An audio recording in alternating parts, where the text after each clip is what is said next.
This is a demonstration of a pocket balancer. Here's the pocket balancer unit, and we've got a balancing rig set up here.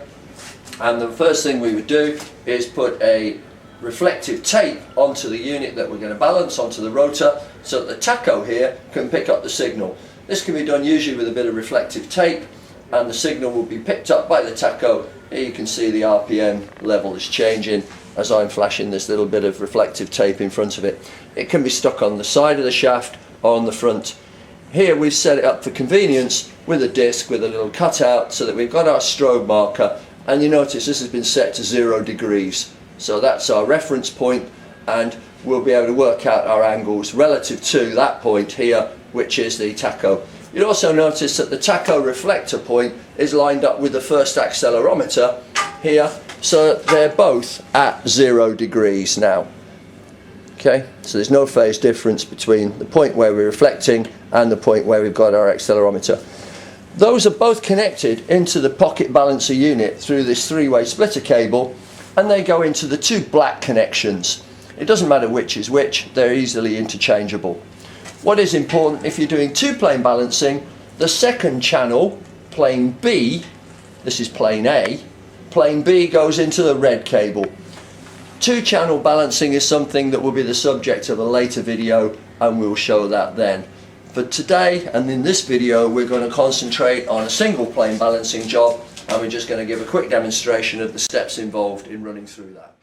Okay, here we can see the screenshot of the unit, the pocket balancer, which shows an opening menu. It shows a vibration meter, toolkit, etc. But the top left hand icon is the balancing icon. By pressing enter or by touching the screen, I can select balancing mode. And here I've got single and 2-plane balancing. I've got a toolbox that lets me do other things, and we'll come back to that later. But initially I'm going to do a single plane balance and select 1-plane balancing. Okay, just hitting the enter button will take me through the steps now. So I'm going to press the enter button on the unit to go through each of the steps in the balancing run. And the first thing I'm asked is whether I want to do a standard balancing run, which is any weight at any angle, or fixed points, where I have, for example, fan blades and I've got a limited number of positions to put the weight, or where I've got fixed weights and they're simply moved around to change the angle to do the balancing. Well, for this run we're going to do a standard balancing run, which means we can put any weight at any angle. Next thing I have to set up is the position, the direction of rotation, clockwise or counterclockwise. We're going clockwise in this case. And the phase key offset. This is usually set to 0, as I showed earlier on, when the accelerometer and the reflective mark are both lined up with 0 degrees. Turn the motor on this time and take a reading.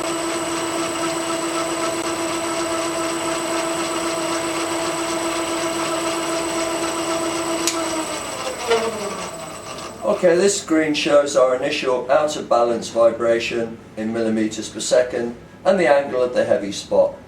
And if I look on a graph, I can see that drawn in as a vector plot. The next thing to do is to enter a trial weight value and to attach a trial weight to the rig. So in this particular case, we're going to add a small weight.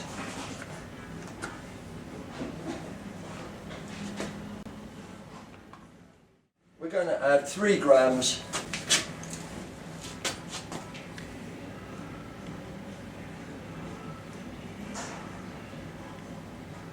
and I'm going to add it at 0 degrees. This is common practice when people are balancing. They usually put their trial weight at the actual reference point. The next thing to do is bring the rotor up to speed again, and when it's up to speed, collect the data.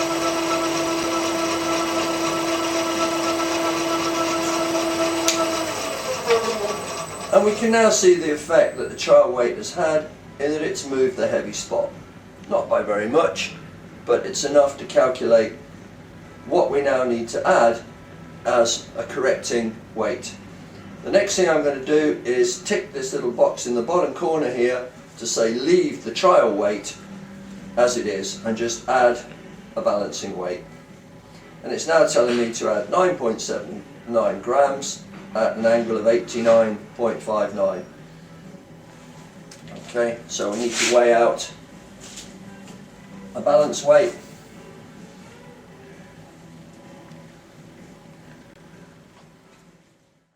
Okay, we're adding 9.8 at 90 degrees.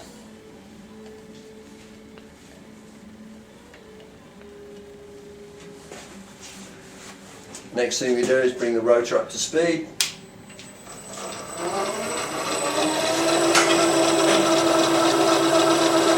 And having brought it up to speed, take another reading.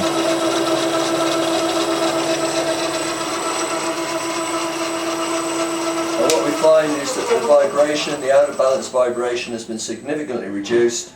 And if we look on the vector plot, we can see that we're heading towards the centre.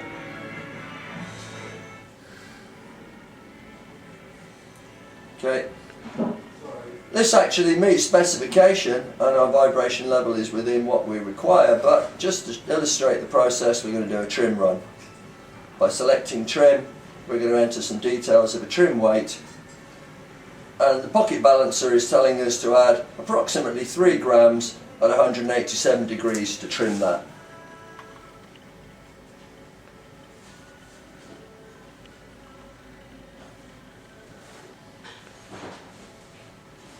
I'm just weighing out 3 grams.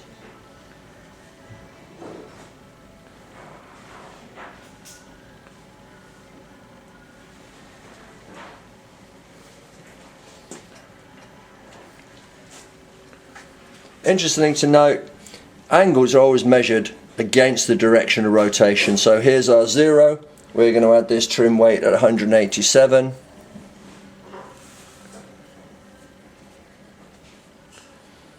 There we go. Final step, run the motor up to speed. Take a reading.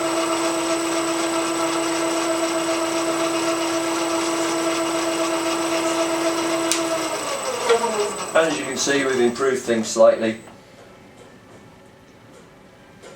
We've brought the outer balance in closer to the centre